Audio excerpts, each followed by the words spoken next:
The vice presidential nominees clashing on everything from immigration to foreign policy, but did they get their facts straight? Here to fact check the debate, Alexis Levinson from the National Review. Good morning. Thanks for being with us this morning. Great to be here. All right, let's start with this moment last night. Senator Tim Kaine saying Clinton eliminated the Iran nuclear weapons program. Let's listen to that. She worked a tough negotiation with nations around the world to eliminate the Iranian nuclear weapons program without firing a shot. True or false? An exaggeration. The Iran nuclear deal obviously came together after Secretary Clinton was no longer Secretary of State. I think what Kaine was referring to was that she was involved in negotiating the sanctions that brought Iran to the negotiating table, but also the Iran deal didn't get rid of Iran's nuclear program, so they were continuing to deal with that. An exaggeration. Yeah, and put a 10-year framework on it. So, okay, the fact check on this. Pence says that the Clinton Foundation accepted foreign donations while Clinton was Secretary of State. Listen to this. There's a reason why people question the trustworthiness of Hillary Clinton. I mean, the reality is when she was Secretary of State, Senator, come on. She had a Clinton Foundation accepting contributions from foreign governments. True or false, Alexis? So as the AP reported, the Clinton Foundation did accept donations from foreign donors. Some of those donors did meet with Hillary Clinton when she was Secretary of State, creating potentially the perception of pay for play. All right, then there was this moment where Tim Kaine said Donald Trump, Mike Pence have praised Russian President Putin. Here's what they said. Here's what he said.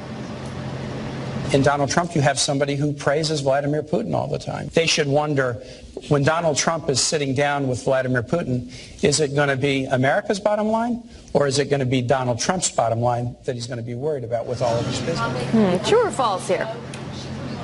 So definitely true that Donald Trump has praised Vladimir Putin. He's done it multiple times on very public occasions. He did it in the NBC forum with Matt Lauer. He said Putin was a stronger leader than President Obama.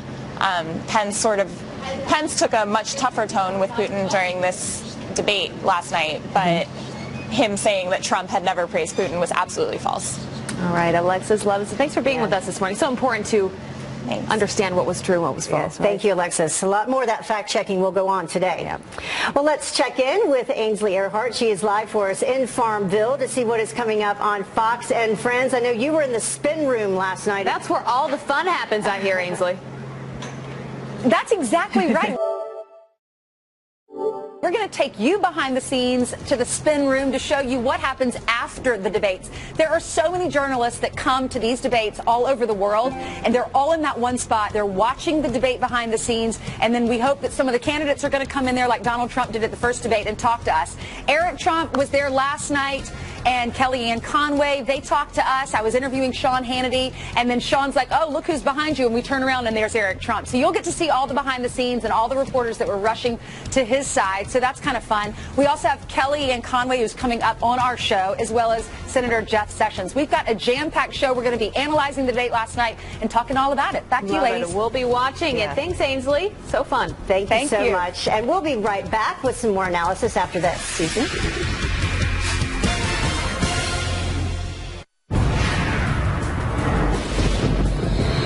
Extreme weather now, a state of emergency already declared in Florida as Hurricane Matthew just continues to barrel through the Caribbean. Yep, tens of thousands of people up and down the East Coast ordered to evacuate, and by this afternoon. Fox 35's Jackie Orozco, she is live for us on Merritt Island. Jackie, what's the latest? Well, good morning to you. Already mandatory evacuations here in Brevard County, while a lot of residents already trying to protect their homes. You can see these storm shutters right behind me. We've seen these all across this neighborhood here, as well as businesses trying to protect their stuff as well. And we've also seen water pumps here along the streets. Now, our area is expected to feel Hurricane Matthew sometime tomorrow afternoon. The Category 3 storm covers an area as big as the state of Texas.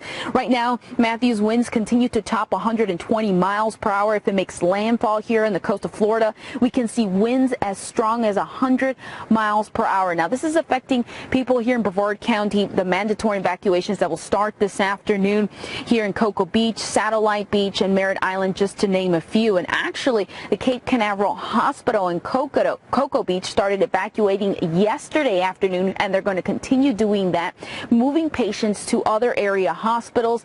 And we've also seen such a long line of residents picking up sandbags. Some people were waiting more than 4 hours just to pick up 10 sandbags. That's as much as you can take per vehicle. They're going to be giving out more sandbags today as well. They gave out more than 10,000 sandbags just yesterday in one location. So again, a lot of folks out here preparing, trying to get their batteries, generators, selling out very fast as well. So again, we are under a hurricane watch right now, but things could change, especially if Hurricane Matthew continues to head our way. Yeah. Back to you guys in New York. All right, Jackie Roscoe, thank you for that update.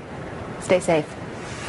All right, well, after an exciting night of trading attacks on policy, defending platforms, and, oh yes, the interruptions, the Clinton and Trump campaigns, they had plenty to say in the spin room. Yeah, just one or two interruptions. Peter Ducey's live for us in Farmville, Virginia, with behind-the-scenes highlights. Good morning, Peter. Morning. Good morning. Both sides are claiming debate victory, and the Trump team actually thinks that Mike Pence did so well, the Clinton campaign may soon try to pretend like last night never happened. This will change. I would imagine the Clinton team will also, and the pundits will also be saying, these vice presidential debates never really matter now, do they? It's not going to change the polls at all. I think they're scrambling tonight because it was very clear who won the debates, and it was very clear who came armed with more facts, not these canned sound bites that really flopped on national TV. And frankly, that's not what voters deserve to hear. And the Trump family says last night's performance by Mike Pence validated the GOP nominee's decision to add the governor to the ticket. Mike Pence did an amazing job, and it reinforces the exact reason why my father picked him to be his running mate. I mean, he was poised, he was articulate, he was strong, he was very smart. I mean, I was really proud of him sitting there, and I mean, the amount of comments that we've gotten about how great he was tonight, it was really an unbelievable decision. And of course, there is a lot of talk today about all the interrupting Tim Kaine did. Now the Clinton campaign says that was all part of their strategy. He stood up for the ticket. He stood up for their platform. He defended Secretary Clinton's record against relentless attacks from Mike Pence. That's what they said that they would do. And so the ticket came out whole. What you saw Mike Pence do is withered in the face of any question or criticism of the things that Donald Trump has said. So that's all the spin from both sides. The only real way to tell which VP pick did better in the next few days is going to be if either Kaine or Pence has a lot more visibility on the trail than they've had in the last few weeks. See if their candidate gets a boost. Thank you, Peter. Thanks. All right, the time is now almost 8 minutes to the top of the hour. What do Kanye West and Tim Kaine have in common? She had a Clinton Foundation accepting contributions from foreign governments. You are Donald Trump's apprentice. Instead of Hillary Clinton expanding the Syrian or instead of you violating the Constitution. Well, apparently they both like interrupting people. What is going viral from the vice presidential debate up next?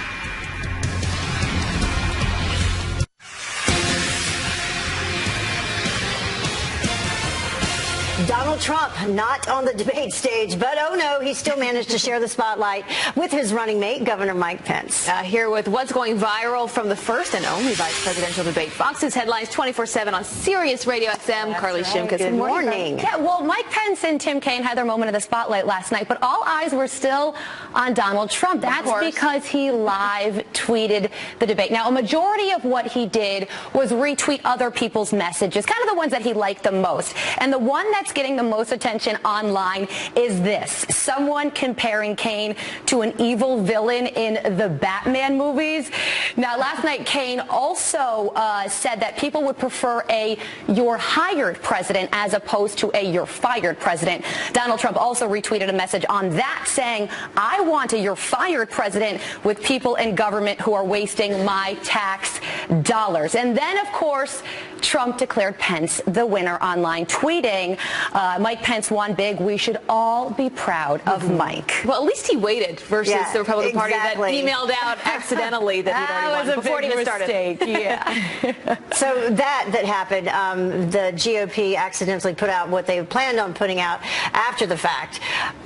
Correct? That's absolutely right. Yes, you're right. They sent out a blog post declaring Pence the winner even before the debate started. And the blog post also went into some detail about certain moments that Pence highlighted that they thought were also very special.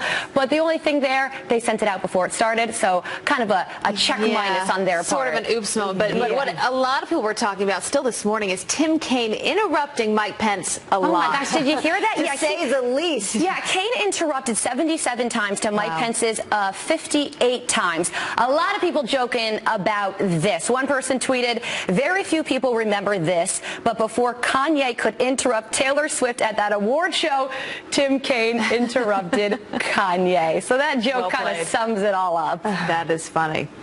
And then finally, Virginia Democratic Governor Terry McAuliffe, he was caught on camera dancing. Moving his hips. That's right. Last night, nobody had more fun than Terry McAuliffe. If he's throwing a party, I'm going to it. Look at this video that's going viral online of him shaking his hips, having a blast. Listen, he had a great time. Now, if you spot Tim Kaine in the background, he's kind of just clapping, a more subdued approach. I think that was the right move on his part. Looks like he's having a blast. I think so, too. Shimmy shake. Why not, right? It was a celebration. Hillary Clinton's tried that, too, I think. Yeah, yes, that's right, with the shimmy shake from last debate. It's true. It must be in the Democratic blood. It must be. They got some rhythm, though. Good to see you this morning. Good to see you, ladies. Thanks so much. Well, it all comes down, though, to you, the voter. So we want to know who made the best case for their running mate, and your responses have been pouring in on this one all morning long. Al emailed us saying that Mike Pence acted like Ronald Reagan and ready in a heartbeat to take over reins as U.S. president. And Kathy on Instagram says Pence did. Kaine was unable. He was rude, interrupting numerous times, and so insulting. And Warren tweeted, Kaine offered canned responses and interruptions, nothing of substance. And Lisa posted this on Facebook, 100% not Kaine. He looked and sounded like a character on a Criminal Minds episode. So let's keep talking about the vice presidential debate. Who do you think won? Right now in our Facebook polls, not even close. Look at this. 98% say that Mike Pence won. Tim Kaine, just 2%. Join the conversation right now on the Fox and Friends First Facebook page. Hashtag keep talking. All right, well, Fox and Friends starts right now. Have a good Wednesday, everyone. Have a great day. See you back here tomorrow, 5 a.m.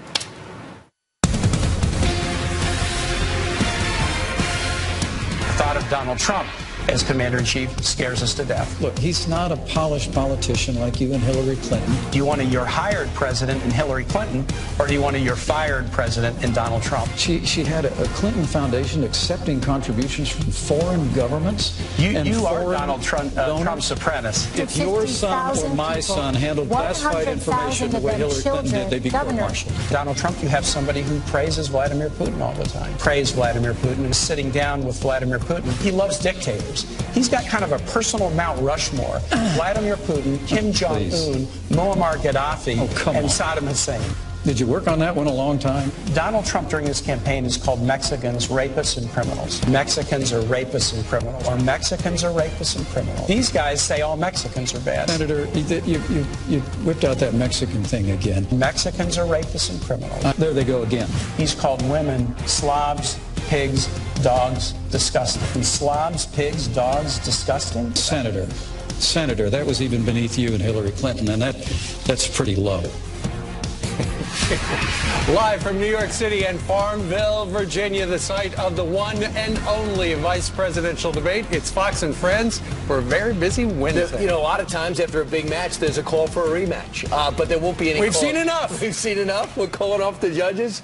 I guess some person that saw a lot up close and personal, and then went to the after party. After party. It's Ainsley Earhart. Hey, Ainsley. Hey guys, oh my word, everyone in Spin Alley was talking about the same thing, all of those interruptions, and they were talking about the moderator. A lot of people didn't think that she did a very good job because she was talking, as you saw in that soundbite, as Governor Pence was trying to talk about our sons fighting for this country, both being Marines, and if they had done what Hillary Clinton had done with the emails, then they would have been court-martialed. And in the middle of that powerful moment, the moderator is still talking and trying to ask a question. Great point, Ainsley. I thought the same thing. How many times did the moderator, Elaine Quijano, actually interrupt both of them? The answer is, according to our count, 27. Yeah, I was going to say, but then when it comes to the actual participants, Kaine interrupted Pence 70 times, according to 538, and Mr. Pence tried to counter punch. Looks like he interrupted the other 40 times. In many ways, I feel as though Governor Pence had to fight for Donald Trump, and Tim Kaine really rather talk to Donald Trump. So it was really all about Donald Trump, and I thought that Governor Pence did a better job going after Hillary Clinton than even Donald Trump did when he was with Hillary Clinton. So think about this. 4 people were actually on that stage last night, although you only saw 2. That's exactly right. I read her tweet last night that said, if you want to kind of know what this debate was about, then turn 3 different radios on, 3 different channels in your house at the same time, and that kind of gives you a soundbite of what we all heard last night. Listen to this. We talked about the interruptions. 70 different times Kaine interrupted Pence. We put together a montage of all the interruptions, or actually just a few of the interruptions. We can't put 70 together, but look at this.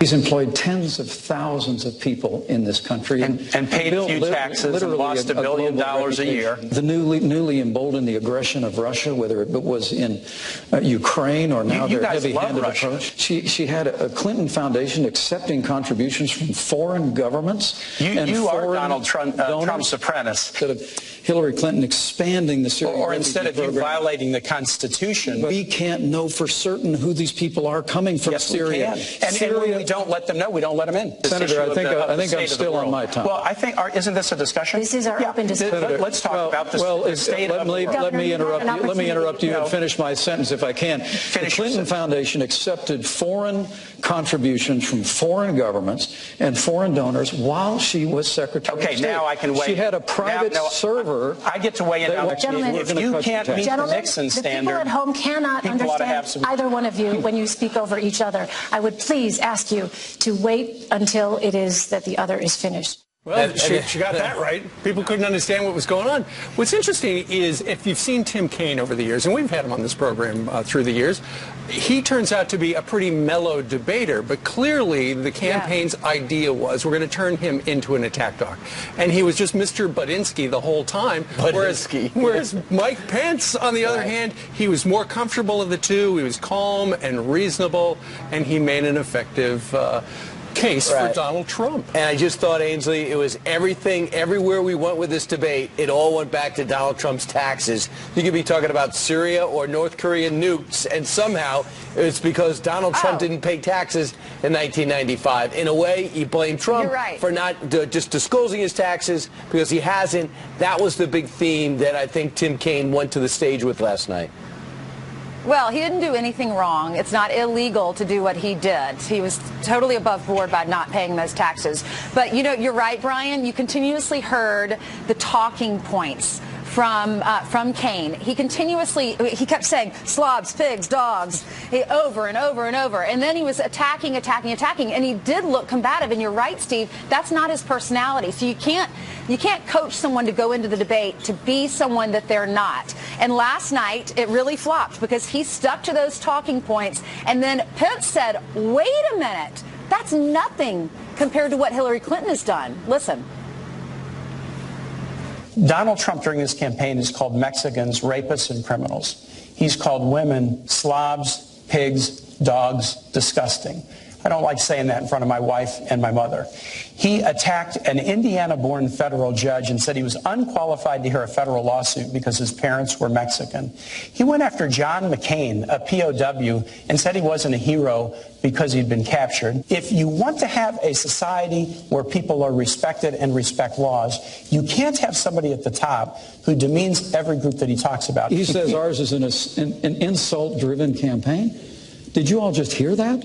Ours is an insult-driven campaign. I mean, to be honest with you, if Donald Trump had said all the things that you said he said in the way you said he said them, he still wouldn't have a fraction of the insults that Hillary Clinton leveled when she said that half of our supporters were a basket of deplorables. She said they were irredeemable. They were not America. Well, in that instance, he didn't interrupt because Mr. Pence is doing such an effective job reminding people that of the whole deplorables thing. It's interesting, though, because clearly, and Brian, to your point earlier, the debates on the Democratic side, what they wanted to do was just do as much damage to Donald Trump. But ultimately, and I think John Podhoretz in the front page of the New York Post today online got it right. He said Mike Pence mopped the floor with Tim Kaine. But I would add this too, Ainsley. I thought Tim Kaine did have a good comeback when he said, listen, she made a mistake. She apologized for it the next day. When has Donald Trump apologized? Donald Trump did have one time when he said, if I hurt anybody personally, I regret that. But well, for she the most regretted part, saying half. Right. Yeah, she does say a lot of them are deplorable. I loved how Kaine said, you know, he said slobs, pigs, dogs, disgusting, and then he says, I don't like saying that in front of my wife and my mother. And I was thinking, but you just did. Yeah. You know? Right. And as plus, a woman, I talked to my mom about it, and she says if you're repeating something somebody else says, you can't get in trouble. Oh, that's right. That's right. I remember that. Remember the cuss word in Gone with the Wind? We were allowed to say that one line, that one cuss word when we were little because we were quoting a movie. Frankly. Right. Which one of us was born in the South? There you go. Meanwhile. Frankly, my dear, I don't give a... That's right. Honk, honk. We don't have the cuss jar here on the set. Meanwhile, there was a stark difference when it came to law enforcement, and Mike Pence stood up for the law enforcement community with this exchange. Yes. You know, my uncle was a cop, a career cop. On the beat in downtown Chicago. He was my hero when I was growing up. When we go up to visit my dad's family in Chicago, police officers are the best of us. I mean, men and women, white, African American, Asian, Latino, Hispanic, they put their lives on the line every single day. And let me say, at the risk of agreeing with you, community policing is a great idea. They also hear the bad-mouthing that comes from people that seize upon tragedy in the wake of police action shootings as a reason to use a broad brush to accuse law enforcement of implicit bias or institutional racism. We ought to assure the public that we'll have a full and complete and transparent investigation whenever there's a loss of life because of police action. But Senator, please, enough of this seeking every opportunity to demean law enforcement broadly by making the accusation of implicit bias every time tragedy occurs. That was a reference to implicit bias. That was a reference to what Hillary Clinton said. I'd just like to add this. I thought it was effective when Governor Pence brought up he's gotten the endorsement of the Police Benevolent Association. He's got the endorsement of Border Patrol. So he says, why would they endorse my immigration plan if it wasn't good? Why would they endorse our view on cops if it wasn't strong? Right. So, that's right. Brian, you bring up an excellent point. I agreed with you. When he said that, I thought, oh, that's an opportunity. You know, as these candidates, they have to find those opportunities to push any endorsements that they can or all the good that their running mate has achieved. I've got an actual fact. These people endorse me. By the way, Kellyanne Conway, who runs the Trump campaign, is going to be joining us in the 8 o'clock hour right here on Fox and Friends, so stay for that. And she was depicted on SNL over the weekend. Got to get her take on that. Meanwhile, Fox News alert, get this. More than 1 million Americans ordered to evacuate their homes immediately as Hurricane Matthew barrels down on the East Coast. That's right. A panic in the Sunshine State of Florida as the state faces a direct hit perhaps from the storm. Hundreds of people now rushing to get supplies ahead of the deadly storm.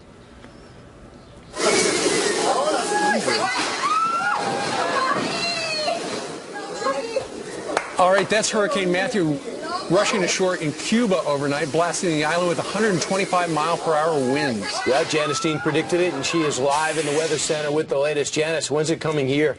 We're going to start to feel the effects. Florida, at least tomorrow morning, we're going to be dealing with this storm. Category 3, so it weakened a little bit as it made a second landfall across eastern Cuba. Now making a beeline towards the Bahamas, perhaps a catastrophic storm for them with 10 to 15-foot storm surge.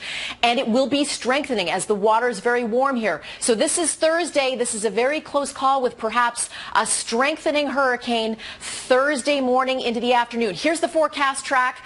There's, as we go through time, Thursday into Friday, very close to the Florida coastline, up towards the Carolinas. We will be tracking this. Listen to your local officials, and we'll have the latest from the Fox News Extreme Weather Center. Back to you guys. That's scary to see that 4 just off the coast of Florida. Yep. That's why people need to be prepared. And look how high that goes up. Yeah, so Governor Scott yesterday, he's trying to get people to pay attention. They better.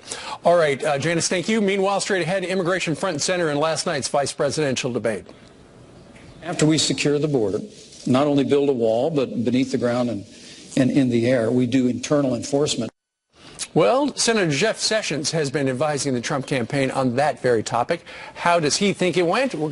He's going to join Ainsley in Virginia coming up next. Look at that there. And he's very punctual. I can't wait to see what they're saying. Ainsley also hit Spinelli last night to get the instant reaction from both sides and runs into a very familiar face, or faces. You'll find out who she ran into shortly.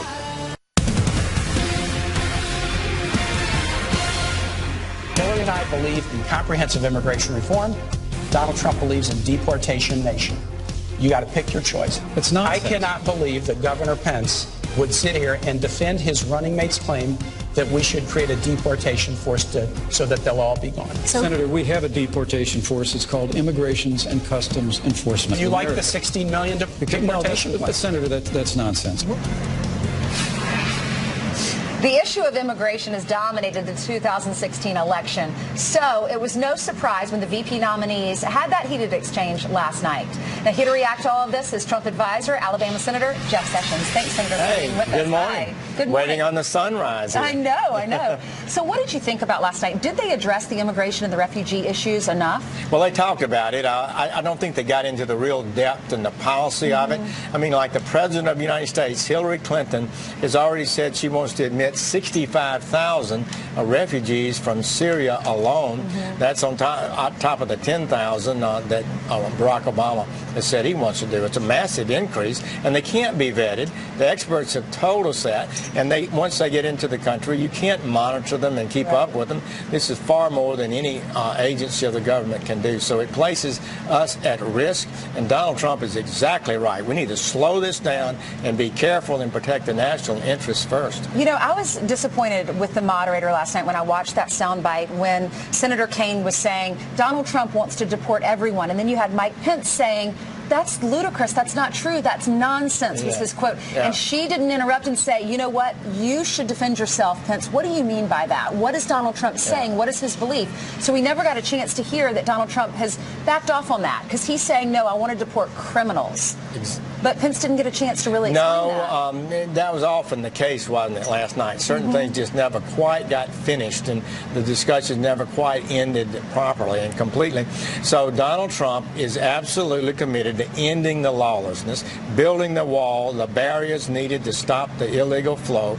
That will send a message to the world. People stop attempting to come. That's the first good thing that will happen. And we'll have a drop in all of that. Then he's talked about deporting criminals first, and after we've ended the lawlessness, got to the criminals deported, then we can wrestle with people who've been here a long time and see what to do about that. I'm glad but you are ill. It's anybody here that enters unlawfully is subject to being deported under our law. Right, and that's what Pence was reminding us of last night. He said it's called ICE. It's illegal. If you're an illegal alien, you are not allowed to be here by law. We're just trying to enforce the law, is what he said. Exactly, and we've got to be careful about undermining the rule of law as we go forward through this process. It just has to be be very carefully done and protect the future, because the American people are right. For 30 years, they have asked their politicians and leaders to produce a lawful immigration system, one that benefits them, that doesn't flood the labor market and pull down their wages and job prospects, one that doesn't bring in criminals who sell dope and bring in illegal drugs and that kind of thing. And we've not done it. The government can do it. Donald Trump is committed to it. Hillary Clinton is absolutely not going to do it. The choice could not be clearer. So it's not about separating mothers from their children. It's about deporting criminals and making sure Americans have more rights than illegals. Absolutely. Thanks so much. Senator, thank you for being with us. Hey, thank you. All right. Well, we have been talking about the VP nominees this morning, but what about the top of the ticket? What did their paths to the presidency look like this morning? We are doing all the math. We're going to show you that map right there and explain it. Steve's got that coming up next. And the internet is crowning the winner of last night's debate, Tim Kaine's eyebrows. The hilarious moments going viral. Straight ahead. I will also tell you that it's important in this moment to remember that Hillary Clinton had a private server in her home that had classified information on it about drone strikes. Emails from the President of the United States of America were on there. Hillary Clinton and her husband set up a private foundation called the Clinton Foundation. While she was Secretary of State, the Clinton Foundation accepted tens of millions of dollars from foreign governments and foreign donors. But you asked the trustworthy question at the very beginning. The reason the American people don't trust Hillary Clinton is because they are looking at the pay-to-play politics that she operated with the Clinton Foundation through a private server while she's Secretary of State. And they're saying enough is enough. We would know a lot more about it if Hillary Clinton would just turn over the 33,000 emails that she refused to turn over Senator Kaine, in her private server. We'd have a much better picture of what the Clinton Foundation was doing. You know, that's like two debates in which we never got the interaction between the candidates to justify the private server, the Clinton Foundation links. It was stated, but there was no follow-up or moderator intervention. It was kind of 2-on-1. I mean, she really did, it seemed to many people watching, team up with Tim Kaine. The Media Research Center looked, Elaine Keano, asked Mike Pence 8 really hard questions. She asked Tim Kaine 1. And you've got Brent Bozell saying that's par for the course, softballs for the Dems, curveballs for the Republicans. Steve, the question is, what kind of questions did Ainsley ask in the spin room yesterday? Was it 8-1, hard and easy? How do we possibly find this out, Ainsley? You know what, Brian? Everyone was talking about the interruptions in the spin room, and we were all watching at the same time. And, you know, that during the hour-and-a-half debate, we're all like, oh my gosh, please let him finish what he was saying. It's no different than when we do an interview on set and folks at home, they hate it when we allow people that we're interviewing to interrupt each other because you can't hear what the other one's saying and you just want to hear their points. And, you know, you owe that to each of these candidates. I did think she got too involved, and it's interesting. It shows you how together Mike Pence was, because I didn't even notice hard or softball questions really, because he was able, I thought he was really able to handle all of the questions in a very graceful way. All right, so let me show you what was happening behind the scenes in Spin Alley.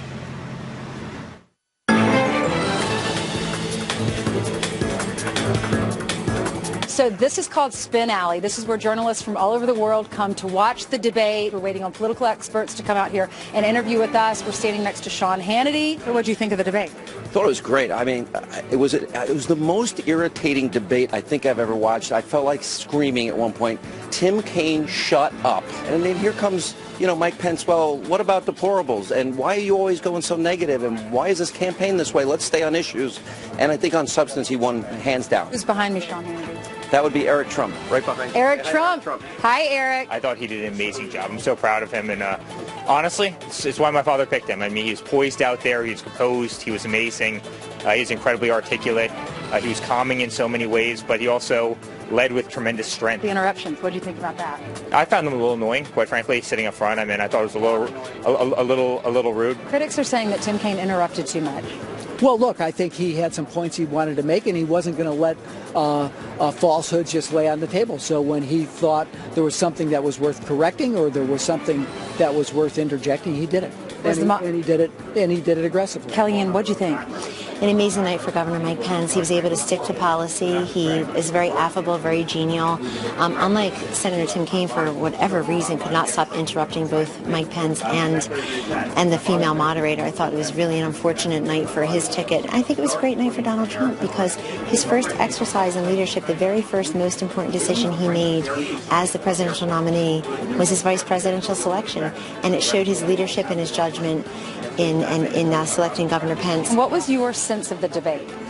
Well, I thought that the job of a number two in these vice presidential debates is to do two things. Number one, defend your candidate, make the case on behalf of your running mate. And number two, make the case against the person on the other side. And I think Tim Kaine did an extremely effective job about explaining why Donald Trump was uniquely unqualified to be president of the United States. And I thought what was notable was the fact that Mike Pence time after time took a pass and did not choose to defend Donald Trump. I Spy, Tucker Carlson. Tell us what you thought. You know, I've always liked Tim Kaine. I didn't think he did himself any favors. I thought he was playing a role that didn't fit him. Didn't you? He's not an aggressive, nasty guy when you talk to him. He tried to play one tonight on Hillary's behalf, and I don't think it worked. I went into this thinking, who would you rather have dinner with? Maybe Kaine wins. By the end, I thought Pence wins, for whatever it's worth. All right. Anything else you want to add? Who's your favorite anchor on Fox and Friends? Other than yourself. My favorite anchor, and I'm including myself in the whole television universe, is Ainsley Earhart from South Carolina. No, it's true. What a politician. What is going on? I've never seen an embrace along with an interview. This is the first time that's ever done. He was hugging you the whole time. You're just jealous. Sure, You're just jealous, my TV husband. No, you can't help it. At the end of the night, you're running on empty. You've had like 2 hours of sleep. You know, you're going back to the hotel for another just 2 hours, so you get a little nutty. So you're just like, please hold me up, Tucker. That's what it was more about. But I said, Tucker, what do you think about the moderator? He said, it has to be a tough job to be moderator, especially when you fail. Yeah. She's something else. It's a tough job, but then again, she was interrupting. She interrupted both of them 27 times, according to our account. All right. She did have that one moment when she said, we can't hear you guys, so I will give her credit for that. Folks at home. And Ainsley, I think that Brian Fallon does a great job as a spokesperson for the Clinton camp. I think he's been pretty solid throughout. It was nice of him to give you that time. Yeah, I was glad that we got that interview. That was nice of him. All right. Great job. Stand by, more from Spin Alley shortly and Longwood University. But right now, we turn to Heather Noward, who's got the news. Good morning. Good morning to all of you. Hope you're off to a great day so far. Couple headlines right now. First, he was armed. Los Angeles police now releasing brand new surveillance video showing 18-year-old Carnell Snell holding this gun just moments before he was shot and killed by police. You can see Snell pulling the semi-automatic handgun from his waistband. Police say that he pointed it at them right before he was shot. That shooting is now sparking outrage across Southern California. Black Lives Matter protesters now calling for the police chief's resignation. A major break this morning in the investigation into that horrific train crash in New Jersey. The NTSB just recovering the second black box that was trapped inside the mangled front car of the New Jersey Transit train. Crews have also recovered video taken from a camera mounted at the front of the train, as well as the operator's cell phone.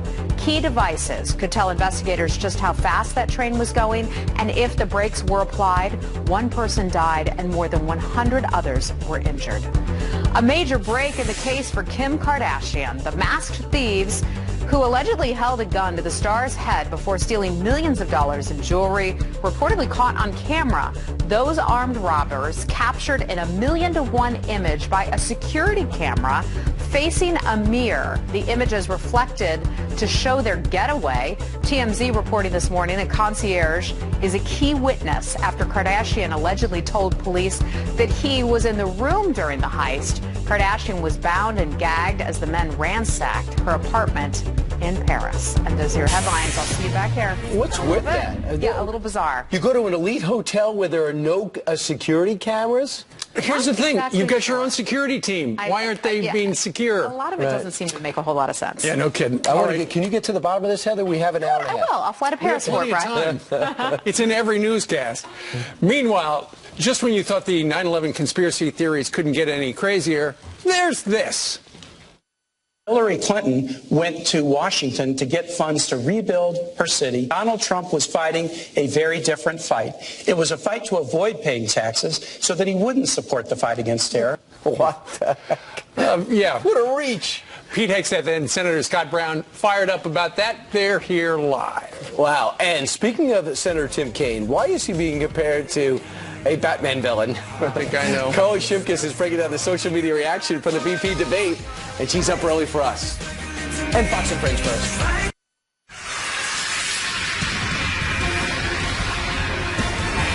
All right, Senator Tim Kaine, Mike Pence, and the VP debate are still trending on social media this morning. That's right. I just checked my Twitter feed. Here with the top trends is Fox News Headlines 24/7's Carly Shimkus. Good morning to you. And by the way, we should say the Channel 115 is now 1 year old today. 1 year old. Oh, Happy serious? anniversary to us. It's been a fantastic year. You're absolutely right. All right. And last night was also pretty darn good. A lot of people assumed that it was going to be boring, but it certainly was not on the debate stage, and especially on social media. Mike Pence had this great line last night. He said police officers are the best of us. Well, Donald Trump highlighted that on Twitter, tweeting, "I agree, Mike.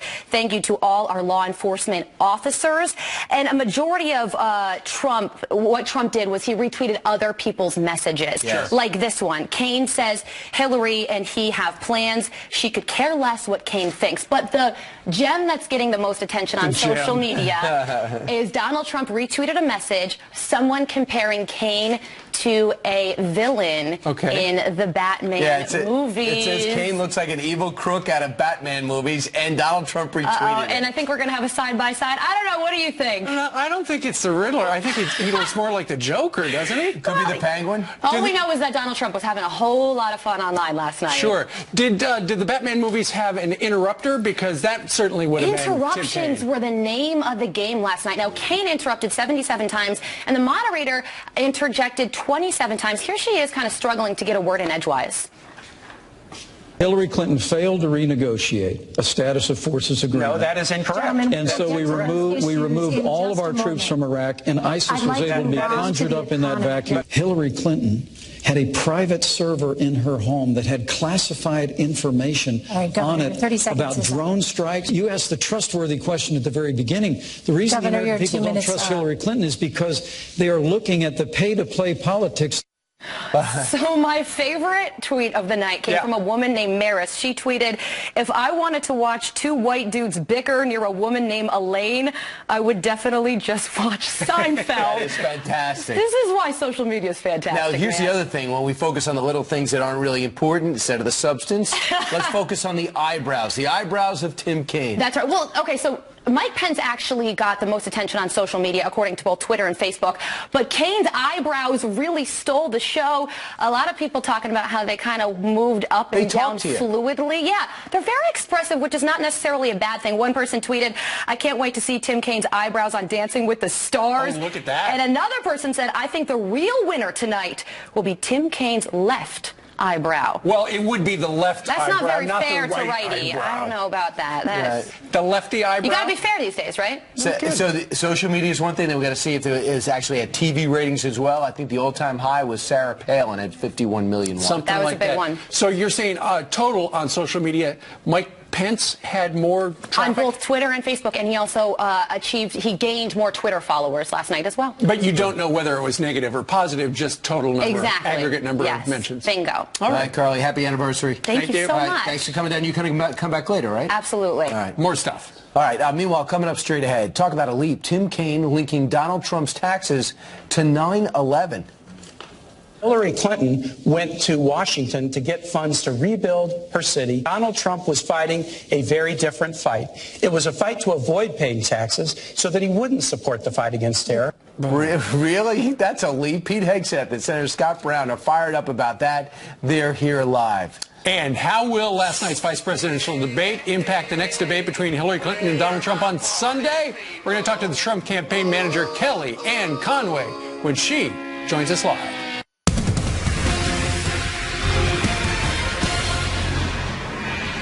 In the only vice presidential debate of the entire campaign cycle, Tim Kaine attacked Donald Trump over his taxes, even going as far as accusing Donald Trump of shortchanging our troops during 9/11. Listen. Governor Pence just said that Donald Trump will rebuild the military. No, he won't.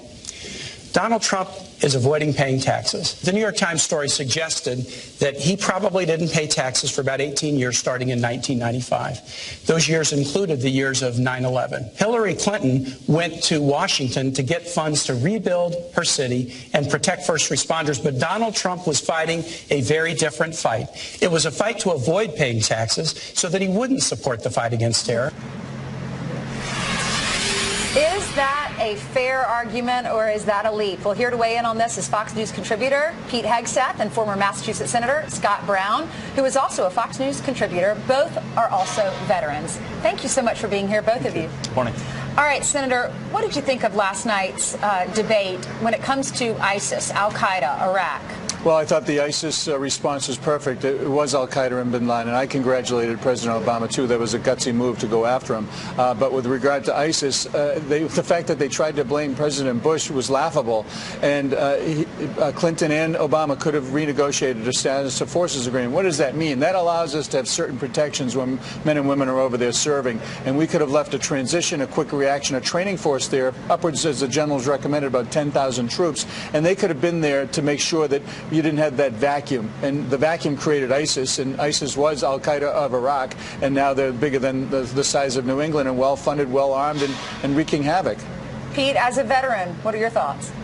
Yeah, no, it's absurd. When he listed why we're safer, he said one of them was because we only have 15,000 troops in the region instead of 175, which basically means he's admitting that our retreat ultimately is some sort of a good thing in light of ISIS reviving itself. And that clip you played at the beginning, that this idea that Donald Trump doesn't want to rebuild our military because he didn't pay taxes, and he happened to not pay taxes maybe during 9/11. I mean, let's talk about who has the real pre-9/11 mindset here. And you've got in Hillary Clinton and Tim Kaine unwillingness to call it radical Islam. They want open borders. They don't want to rebuild our military.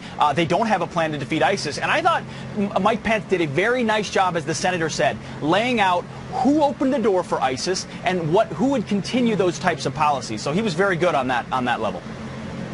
Yeah, Senator, was that just a talking point that he just wanted to get in there? The taxes thing, because it had nothing to do with 9/11. Nothing to do with it. And I guess the 47% of the people in our country that don't pay taxes, plus all the individuals, businesses, LLCs that don't pay taxes, apparently they hate the military. That is the most unusual thing I heard all night. The fact that apparently if you follow the law, you don't break the law when you're following the tax code, and you just happen not to pay taxes. I guess you voluntarily need to pay taxes in order to be supportive of our troops. It's laughable. And just to kind of extend on to what Pete said, look at Syria. When he drew the red line, that's another extension of what happened in Iraq. He did nothing. That emboldened Putin. They keep saying that, oh, you know, Trump and Putin have this man thing, and it's like ridiculous. Yeah. The only reason Putin's emboldened is because of the poor policies and the weak policies of Obama and Clinton. Am I right, Pete?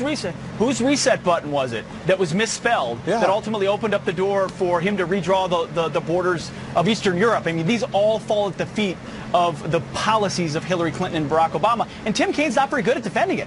Mike Pence is, because he's steeped in these issues, and his gut of America should be strong and we should lead, put America first. That's where the American people's gut is right now. So he had the clear advantage there. Yeah, it wasn't even close, Ainsley. It wasn't even close in terms of Pence dominating the debate. I thought he was spot on. And here's what we have to look to in St. Louis. We have to have an opportunity where Donald Trump actually capitalizes and builds on that ground, that base that Governor Pence led. And Hillary's going to have a difficult time. She's going to have to basically repair the damage that Kaine did. Pence had a Reagan-esque line. He said, "Are we safer now than we were 7 years ago?" I think that says it perfectly. Thank you so much, gentlemen, for serving our country and for being here so early with us. Well, you have heard a lot from Governor Pence and Senator Kaine this morning, but what about from the voters? How did they react to last night's debate? The brand new dials that you're only going to see here next.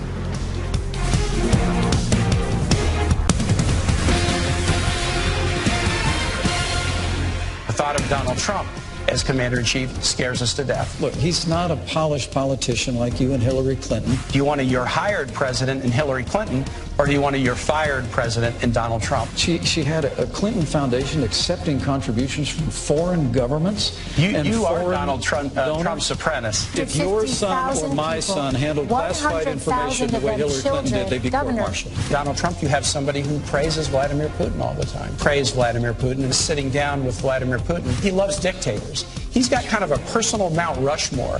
Vladimir Putin, Kim Jong-un, Muammar Gaddafi, and Saddam Hussein.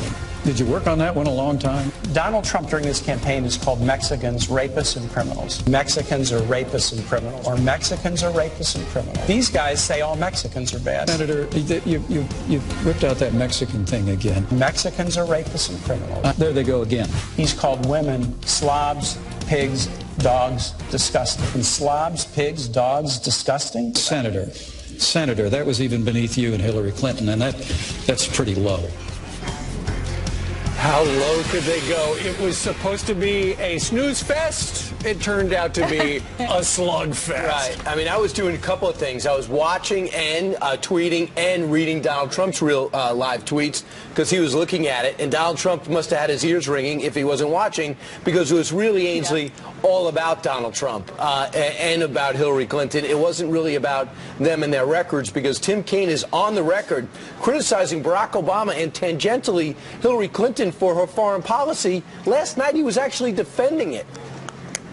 Oh, Brian and Steve, I thought of you guys when I was watching it here in Virginia because we just showed that clip of Kaine saying he loves dictators. It reminds me, he's like turning into Donald Trump. You know, Donald Trump says, I love women. I love the Mexicans. Yeah, I love the poorly educated.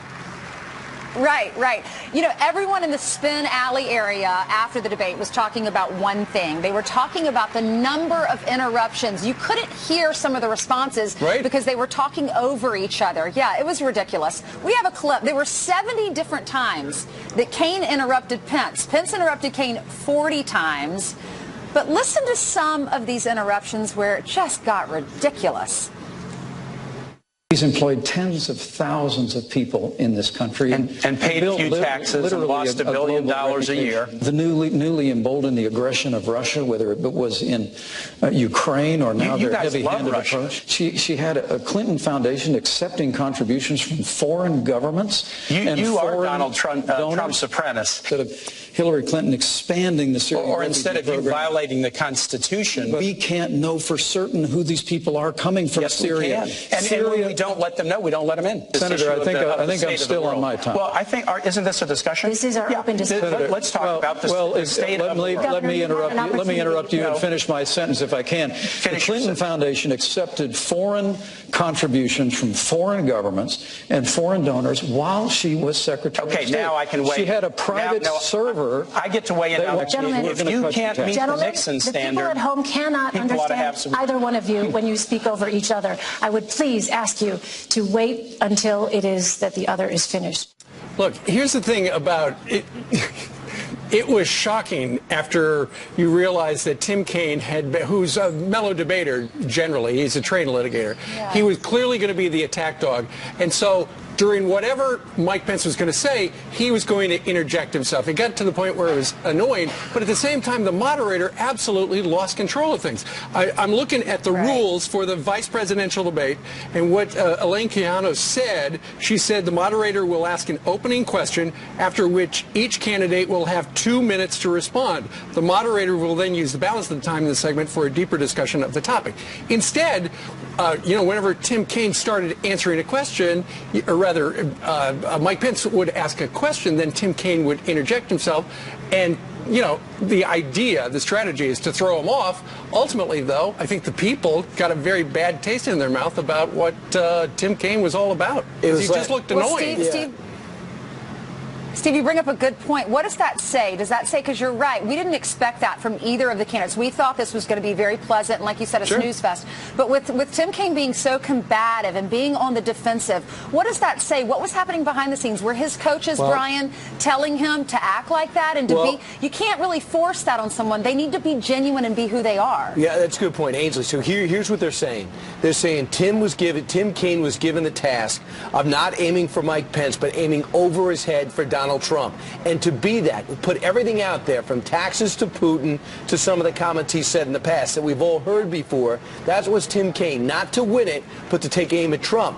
Now, afterwards, CNBC was reporting, a New York Times reporter who was quoting a Trump advisor saying that Donald Trump was not happy, satisfied with Mike Pence's performance, essentially saying he didn't defend himself big enough, so good enough. Jason Miller came out and just wrote to me and said that is completely unhinged. The Clinton camp has become that now. They're making things up. Mr. Trump's final tweet from last night was, quote, Mike Pence won big. We should all be proud of Mike.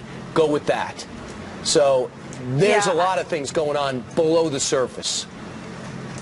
Right. Well, Mike Pence did have an opportunity to hit Hillary Clinton on the Clinton Foundation. You know, they're criticizing Donald Trump about his taxes, which is legal. But many people are criticizing Hillary Clinton for the Clinton Foundation, wondering if what happened there, the pay for play, if that's legal, if you really should be able to buy your way into the government. So listen to what Mike Pence said about the Clinton Foundation. Hillary Clinton and her husband set up a private foundation called the Clinton Foundation. While she was Secretary of State, the Clinton Foundation accepted tens of millions of dollars from foreign governments and foreign donors. Now y'all need to know out there, this is basic stuff. Foreign donors and certainly foreign governments cannot participate in the American political process. They cannot make financial contributions. But the Clintons figured out a way to create a foundation where foreign governments and foreign donors could donate millions of dollars. When you talk about all these baseless rumors about Russia and the rest, Hillary Clinton, you asked the trustworthy question at the very beginning. The reason the American people don't trust Hillary Clinton is because they are looking at the pay-to-play politics that she operated with the Clinton Foundation through a private server while she's Secretary of State. And they're saying enough is enough. And by the way, Tim Kaine really put himself out on a limb there. Afterwards, he came back and said that this foundation is phenomenal. It ranks higher than the Red Cross in terms of accountability and effectiveness. Man, that is out on a limb. I think there's a lot to be looked at in terms of the foundation. And I think Tim Kaine is one full force backing it. And I think an investigation might reveal that the foundation is not nearly as strong as they're portraying it, which could lead to other problems, let alone the pay for play. Well, I'll tell you what.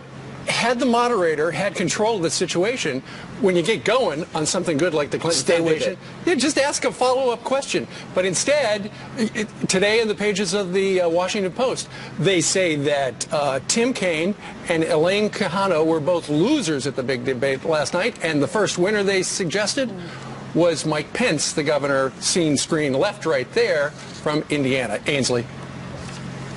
Well, there were some moments last night where I thought Governor Pence, he showed his gracefulness. I thought that he said he was not afraid to look at Tim Kaine and say, we might be on different sides of the aisles, but I do agree with you on that, and I appreciate you mentioning that. And this is one example. When they talked about law enforcement, Senator Kaine said, I believe in community policing. And then Pence was asked about it, and Governor Pence said this about it. It was one of the best moments of the night. Listen. You know, my uncle was a cop, a career cop, on the beat in downtown Chicago. He was my hero when I was growing up. When we go up to visit my dad's family in Chicago, police officers are the best of us. I mean, men and women, white, African American, Asian, Latino, Hispanic, they put their lives on the line every single day. And let me say, at the risk of agreeing with you, community policing is a great idea. They also hear the bad-mouthing that comes from people that seize upon tragedy in the wake of police action shootings as a reason to use a broad brush to accuse law enforcement of implicit bias or institutional racism. We ought to assure the public that we'll have a full and complete and transparent investigation whenever there's a loss of life because of police action. But Senator, please, enough of this seeking every opportunity to demean law enforcement broadly by making the accusation of implicit bias every time tragedy occurs. Yeah, and when it comes to law enforcement, here's the thing. You know that Hillary Clinton said the implicit bias, the African-American vote. I understand that what you're going through. She also brought it up that my grandchildren are going to be less threatened than black grandchildren. I look for that theme when it comes to law enforcement to be all over the town hall on Sunday yesterday. What I saw yesterday, it's going to be all over the town hall event on Sunday. You know, Steve and Brian, I think people are walking away and they're saying that Mike Pence won this because Kaine was combative and Kaine was aggressive at throwing punches. And I don't think that, I think Mike Pence just was defending whenever he mentioned the deplorable thing. He just defended, but he wasn't out there attacking. And I think in the beginning of the election, the attacks really worked. And that's why Donald Trump went to the top so fast. But I think at this point, what I'm hearing from everyone, stick to policy, no more attacks. We're sick of that. Sure. Do y'all agree? Mike Pence seemed reasonable and calm, and then you had Tim Kaine, who seemed over-caffeinated. Just saying. All right, Ainsley, stand by there in Farmville because we'll be getting back to you in just a minute because we've got a Fox News alert. More than 1 million Americans have been ordered to evacuate immediately as Hurricane Matthew is heading toward the southeastern coast of the United States. Wow, Haiti knows the power. A frantic rush for supplies in Florida right now. The state bracing for impact as soon as tomorrow. These images out of the Caribbean, the deadly storm blasting Cuba with 125-mile-per-hour winds on its way to the Bahamas. It's already claimed 11 lives. Senior meteorologist Janice Dean is live in the Weather Center tracking the latest. Janice, this does not surprise you. No, not now. And we are getting closer, and hurricane warnings are up for the east coast of Florida. The first time we have seen hurricane warnings across the east coast of Florida in 8 years. So people need to be prepared. 125-mile-per-hour sustained winds, Category 3. It got disrupted a little bit from landfall across Cuba, but is expected to re-strengthen in the Bahamas. The Bahamas taking a direct hit from a strengthening hurricane. Storm surge of 10 to 15 feet, which could be extraordinarily damaging for them. And then hugging the coast. We have been,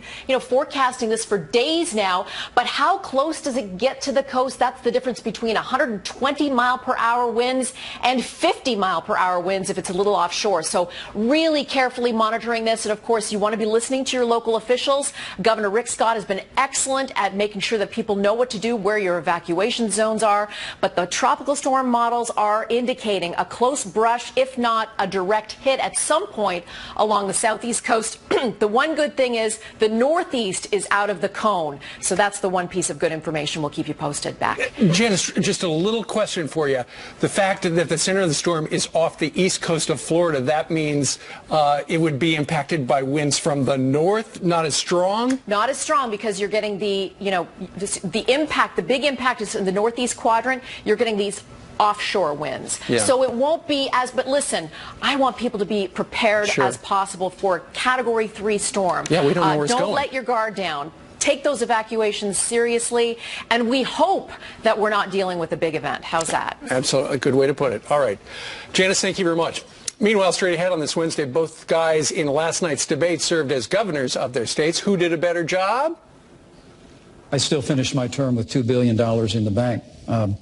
That's a little bit different than when Senator Kaine was governor here in Virginia. Believe it or not, our next guest used to work for Tim Kaine and says Mike Pence was right in that soundbite. And I wonder what they're saying. And were there plenty of zingers last night? There certainly were. Last night, which one-liners were won over independent voters? The brand new dials are coming your way soon.